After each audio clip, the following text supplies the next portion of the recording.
to episode 3 of The Numbers Game. I'm Cynthia Frelund, and I'm so grateful that you're choosing to spend some of your time and energy with me yet again this week. Thank you so much for your comments and feedback. I read them all, and I really appreciate them. Hopefully, this is a better audio solution. Big thanks to Drake for figuring that out and some video stuff. Maybe I won't hit it with my hand talking. We shall see. I've also incorporated answers to your excellent questions where they make the most sense throughout this episode. But one that came up a lot was about how I arrive at seemingly weird scores like 18 or 22 or 25. The way models like mine work is that they're solving for expected returns, for a lack of better phrasing. So the odds of scoring a touchdown on a drive, the odds of scoring a field goal on a drive, and not scoring at all occur in the simulations at certain frequencies. The other stuff like safeties or going for two are all in there as well, but I'm trying to keep this as simple to understand as possible. The probabilities of outcomes are weighted, the simulations are run, and the final score is delivered. It's worth noting that I, or everyone who does this, uses lookalikes or comps if you like real estate, or doppelgangers if you prefer that analogy, to determine the weights for the probabilities of the results. So every NFL's team's weightings are unique, and this is what makes everyone's models and simulations different. In other words, models work based on what metrics whomever created the model determines to be most influential on the final score.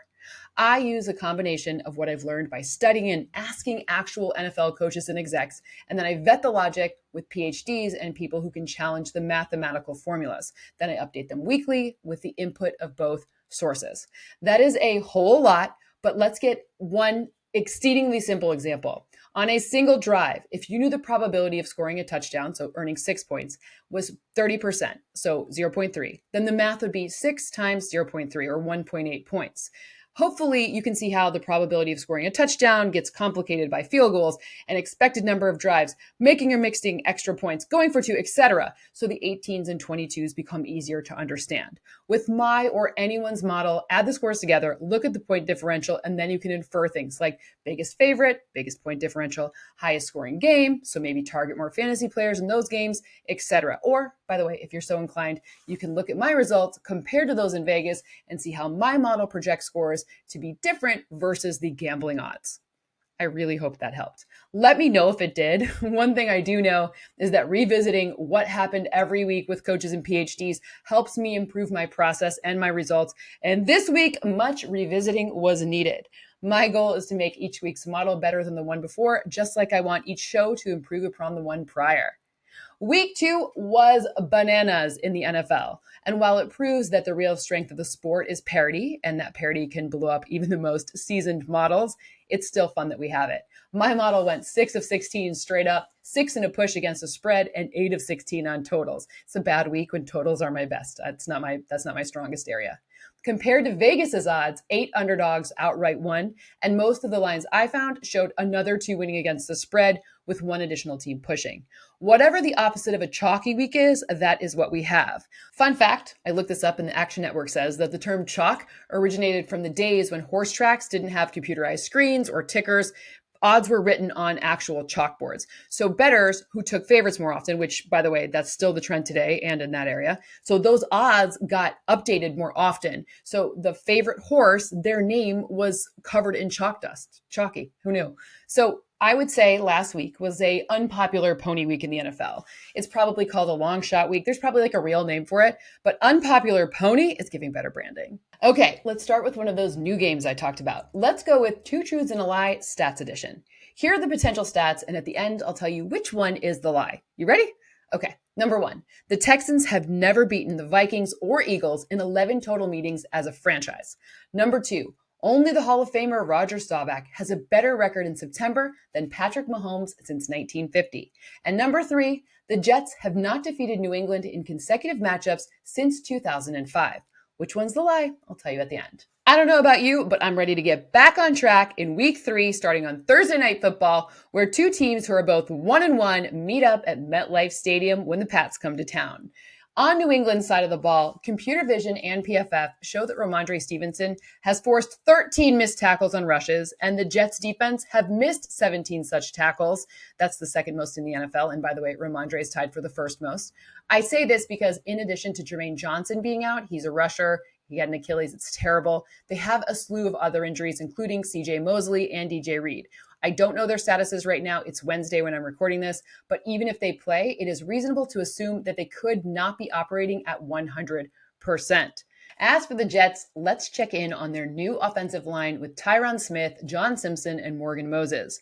The pressure rate has been 25% so far. That is the fifth lowest in the league. Well done. The Patriots defense has allowed only 4 big plays in 2024, so that's tied for the fewest with the Saints. And the Jets offense has only created 7 such plays, so 4th fewest. This could be a trend buster moment for bigger plays because the Jets offense has a little bit more in sync, so every game they play, more chemistry. And if their run defense is leaky in any way, the game script could dictate more bigger plays attempted. The bottom line here is that so far this season, both Aaron Rodgers and Jacoby Brissett have relied on short passes. Rodgers has the 3rd fewest air yards per attempt at 5.4, and Brissett has only attempted 2 deep passes, and both were incomplete. Next Gen Stat shows that the Pats have the 3rd worst quarterback pressure rate, 24.1, and the Jets lead at 45.6. Now, I understand, even with the Jets' injuries on defense factored in, the sum of Rodgers plus the run game is a little bit greater than Brissett plus Ramondre. Final score, Jets win 22-15. I'm so glad we got a 22 in right there. And this ranks 7th in my confidence out of 16 games.